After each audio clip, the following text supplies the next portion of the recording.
Welcome back to the deep dive. Today we're doing something a little different. Usually we tackle things like, tech trends or productivity hack stuff that feels very additive to your life. But today we're looking at something that I think makes people put their defenses up almost immediately. Oh, for sure. It's one of those words that feels judgmental, maybe a little archaic. We are talking about greed. And I know the moment I say that, you're probably thinking, okay, well, I'm not a cartoon villain diving into a vault of gold coins, so I can probably skip this one. That is the standard Okay. reaction. Yeah. We tend to outsource the definition of greed to, billionaires, corrupt CEOs, or movie villains. It's never us. It's always that guy over there on the private jet. Right. But we're looking at 12 Deadly Sins Part 2, and this text completely dismantles that safety net. It argues that if you think greed is just about money, you are missing the point entirely. It frames greed not as a financial habit, but as a psychological glitch. Specifically, a state where the concept of enough completely evaporates. And honestly, reading through this, I found myself wincing a few times. It hits closer to home than I expected. Well, that's the core of the analysis. The text isn't really interested in your bank account balance. No. It's interested in your internal dashboard. It paints this picture of a psychological mechanism that is just broken down, leaving the individual in a state of accumulation without sufficiency. Mm-hmm. And what we're going to explore today is how that mechanism breaks, why it destroys our peace of mind, and how, ironically, trying to accumulate safety is actually what makes us most vulnerable. I want to start with that definition because it feels like the linchpin of the whole argument. Accumulation without sufficiency. In the text, there's a lot of effort spent on myth-busting right out of the gate. Yeah. It seems very concerned that we're going to confuse greed with ambition. And I think that's a fair worry, right? Because in our culture, more is generally seen as good. It is a crucial distinction because in a high-performance society, we conflate the two constantly. The text explicitly lists what greed is not. Okay. It is not the desire for comfort. It is not the desire to earn well. And most importantly, it is not ambition itself. If you want to build a business or provide a great life for your family or master a skill, that is not greed. The text is very clear that healthy desire is expansive. Okay, but play devil's advocate for a second. From the outside, ambition and greed, they can look identical. Both involve working hard, both involve getting more results, both involve growth. Sure. If I'm working 80 hours a week to build a startup, am I ambitious or am I greedy? How does the text actually tell them apart? Is it just, a vibe? No, it's not just a vibe. It's about the internal engine. Right. The text differentiates them by the voice driving the behavior. Healthy desire or ambition has a voice that says, I want to build, I want to create, I want to provide. It's connected to a purpose? Exactly. It has a goal. And when that goal is met, there is satisfaction. There is a moment of arrival. Greed has a different voice. Its voice is simply, it is never enough. So ambition has a finish line, or at least milestones where you pause and celebrate. Greed just creates a moving target. Exactly. With greed, the goalposts have wheels. You hit the $1 million mark, and instantly the relief you expected is gone, replaced by the panic that you don't have $2 million. It's the inability to recognize satisfaction. The text calls it a dissolution of sufficiency. A dissolution. You physically lose the capacity to feel full. That reminds me of that physiological condition, Prader-Willi syndrome, I think, where people can't feel when their stomach is full, so they just keep eating until they get sick. It sounds like this is the psychological equivalent of that. That is a perfect analogy. Yeah. And just like overeating in that condition, it stops being about the nutrition, or in this case, the utility of the money, and becomes about soothing a compulsion. You aren't gathering resources to use them. You're gathering them to quiet a noise in your head. So let's dig into that noise. If it's not about the utility of the money, if I can't actually spend what I'm hoarding, what is the engine? The text gets into the root cause here, and it's surprisingly emotional. It doesn't say love of money. It identifies internal scarcity. And this is the critical insight right here. If you take nothing else away from this, take this. Greed is a response to fear, not a response to desire. To fear. The text describes internal scarcity as a deep-seated, often subconscious belief that you are empty, unsafe, or at risk of annihilation. Even if you are sitting in a mansion, your internal alarm system is screaming that you are starving. A dashboard flashing empty when the tank is full. I think we've all felt a micro version of this. You check your email for the 100th time, even though nothing has come in. You're checking for something. Sure. Reassure. That's it. That is the mechanism. And because the internal alarm says danger, You start grabbing things from the outside to try and silence it. And this is where the text gets really interesting about what we grab. We usually think greed equals cash, but the text lists a whole menu of things greed accumulates. I have the list here. It says power, status, control, attention, and influence. And notice what those things have in common. They are all buffers. They are all things we use to insulate ourselves from reality. Attention really stood out to me. In the age of social media, that feels like the primary currency of greed. You can be greedy for likes. You can be greedy for validation. Oh, absolutely. You see people who are already famous, already successful, doing increasingly desperate things for just a little more attention. Absolutely. The quote from the source material that sums this all up is, "The object changes, the hunger does not." Whether you are hoarding gold bars in 1920 or hoarding Twitter followers in 2026, the mechanism is identical. You are trying to fill a bottomless pit in your psyche with external validation. But why do we think that works? If I feel unsafe, why does my brain tell me if I just get 10% more control over my employees, or if I just get that slightly better job title, I'll finally relax? It seems like a logic failure. It is a logic failure, but it follows the logic of a defense mechanism. The text argues that greed is fundamentally a fear of vulnerability. The subconscious logic is, if I have more, I cannot be harmed. If I control everything, I cannot be displaced. I see. It's an attempt to build a fortress so high that life can't touch you. It's an immunity idol. If I control more, I cannot be displaced. That hits hard. It's about immortality in a way, or at least invincibility. But the text points out a paradox here. It says this strategy backfires completely. It's the tragic irony of the greedy mindset. You would think that having more assets makes you less afraid of loss. But the text argues that accumulation without sufficiency doesn't regulate fear. It feeds it. Walk me through that, because logically, having a massive savings account should make me less anxious than living paycheck to paycheck. That just seems like math. Up to a point of basic needs and comfort, yes.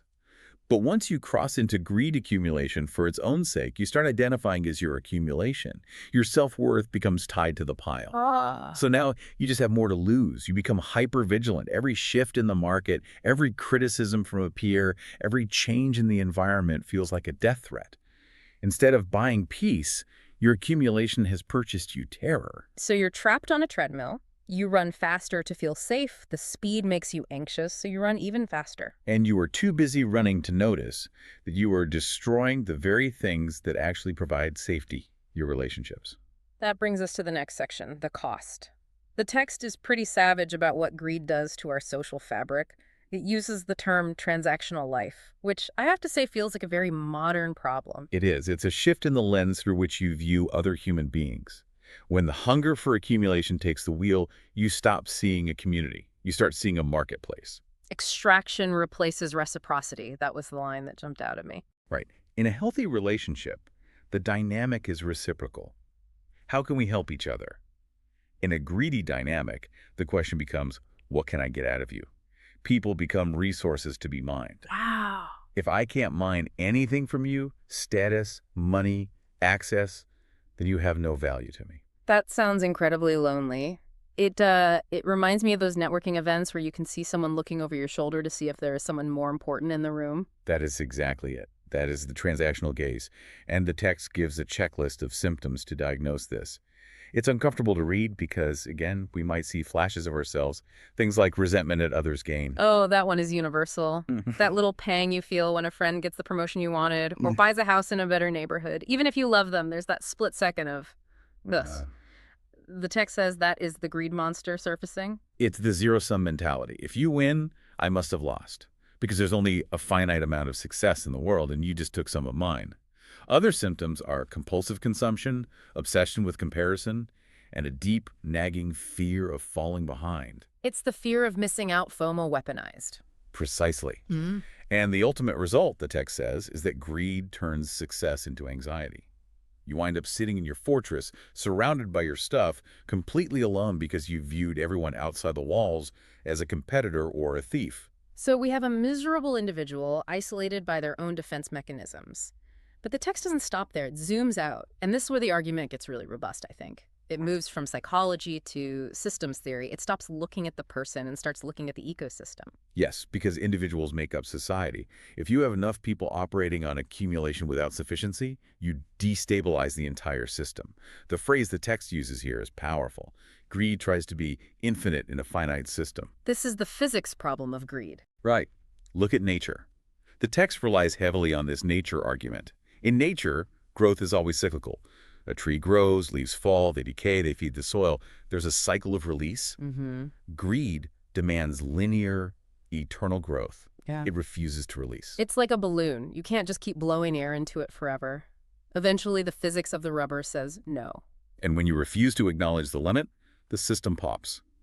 The text lists the systemic symptoms of this: exploitation, hoarding, widening inequality, and environmental depletion. Environmental depletion seems like the most obvious physical manifestation of this. I need to extract more timber, more oil, more water, now, without regard for the regeneration rate of the planet. Right. It's treating a checking account like it has no overdraft limit. Exactly. The text makes a comparison to biology that I found very striking. It says, nothing in nature hoards indefinitely without consequence. If a cell in your body decides, I'm going to accumulate all the oxygen and nutrients for myself, and I'm going to grow infinitely without regard for the surrounding tissue, we have a medical name for that. Cancer. It's cancer. It is essentially cellular greed. It is growth that has disconnected itself from the responsibility to the whole. And the text argues that economic greed is the exact same pathology. It creates blockages. Right. Resources, money, food, housing get stuck in these pools of hoarding and stop flowing to where they are needed. That concept of flow versus blockage is really helpful. It's not that the resources don't exist, it's that they're stagnant. It's like a traffic jam. The cars are there, but nobody is moving. And that stagnation is caused by the disconnection of accumulation from responsibility. That's a key ethical point in the text. In a healthy system, if you hold the resources, you hold the stewardship. Greed wants the power of the resources without the burden of the stewardship. Okay, so we've painted a terrifying picture. We have internal panic, ruined relationships, and a cancerous economic system. If I'm listening to this, I'm thinking, great, thanks for the depression. But the text does offer a solution, and I was surprised by it, honestly. I expected it to say, give everything away and live in a yurt. Right, the vow of poverty approach. But no, the text is more nuanced than that. It doesn't say desire is bad. It says desire needs a ceiling. The antidote isn't poverty. The antidote is sufficiency. Sufficiency. It's such a quiet word. It doesn't have the sex appeal of abundance or dominance. It sounds sensible. It is quiet, but it is radical. In a culture that screams more, choosing enough is an act of rebellion. The text clarifies that sufficiency is not stagnation. You can still grow. You can still build. But it is growth with balance.